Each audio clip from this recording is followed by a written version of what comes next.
Sometime back, I happened to be in a situation where a friend of mine was drunk. So, when she was in the drunk state, she was repeatedly saying that please don't judge me as I'm drinking. Please don't judge me. It is… but she has lost her judgment, but she doesn't want you.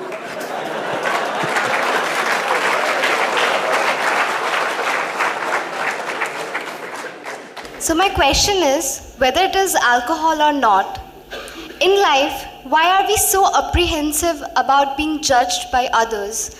And how can we not let this come on our way of being happy?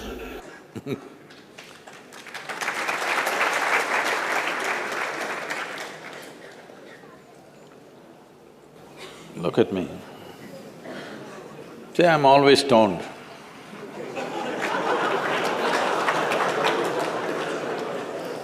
Never touched a substance, but always stoned.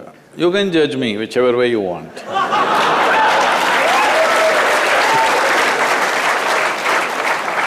Because one thing is, I'm stoned in such a way that I have not lost my judgment at all.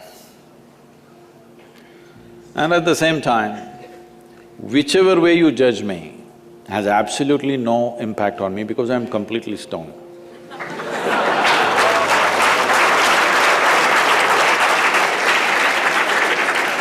Having said that, why this consumption of alcohol and drugs is growing the way it's growing in the world is, this is because the heavens have been collapsing.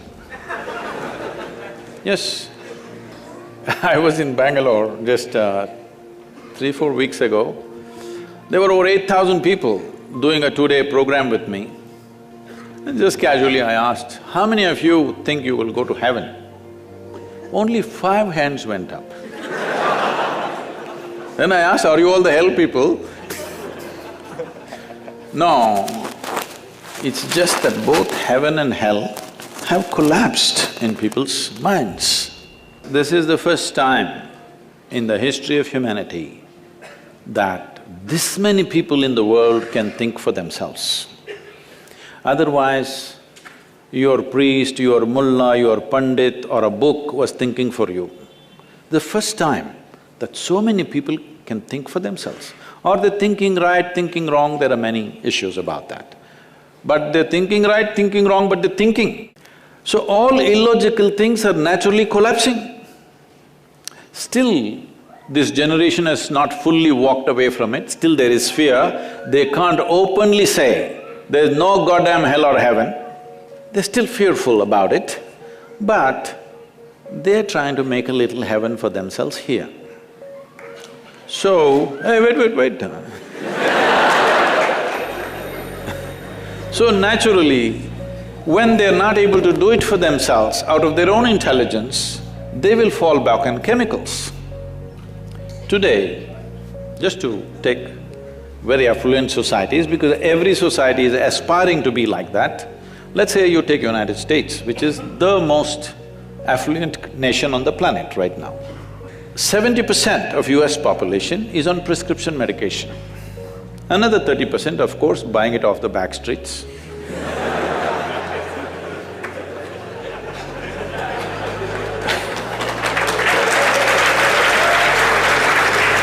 Most affluent nation, obviously affluence is not working. To be healthful, you need chemicals.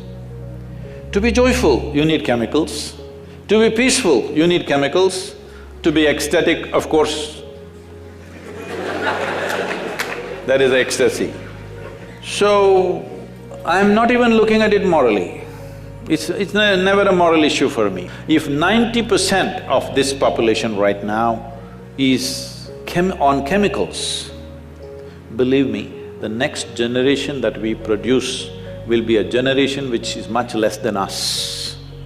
If we produce a next generation less than ourselves, we have committed a crime against humanity, because the next generation must be at least one step ahead of us, otherwise we've lost it. We've lost the entire process of civilization when we produce a next generation which is actually less than us. So, we are heading towards this rapidly unless we teach individual human beings how to simply sit here and be blissed out. Stoned enough or no? Just look at me. But am I conscious enough, alert enough, clear enough? If there was a way to intoxicate yourself without losing your judgment, without losing your awareness, without losing your intelligence, it's a great thing. Intoxication is a fantastic thing. Only problem is, it takes away your judgment, it takes away your intelligence, incapacitates you. That is the problem, isn't it? Is it true? Ask anybody, you're not in the medical sciences, but ask anybody, is it true that this body here is the greatest chemical factory in the universe right now? The universe that we know at least? Only problem is you're a lousy manager. If you know how to manage this, you would be like me, always blissed out. Anybody can say what they want, anybody can do what they want. This is like this only. Because I have not given this privilege to anybody, that somebody can make me happy, somebody can make me unhappy, somebody can make me miserable. Right now, you are a consequence of other people's opinions. Where do you plan to go like this? Anybody can ruin you. You went outside, somebody told you, Shreya, you are the most wonderful human being we have seen. Then you were floating on that cloud, what number? What number? 9. Oh, in South we do 11. You were floating on cloud whatever number and you came home, people at home told you who you really are. And the cloud will crash. No. It's very important that neither this way or that way, we listen to everybody because we could be doing something wrong. Hello? Any moment we could be doing something wrong, so we listen to everybody. But what they say will not determine how I am. Never, ever. This you must fix and you must tell your friend when she's not drunk. Because otherwise she won't understand.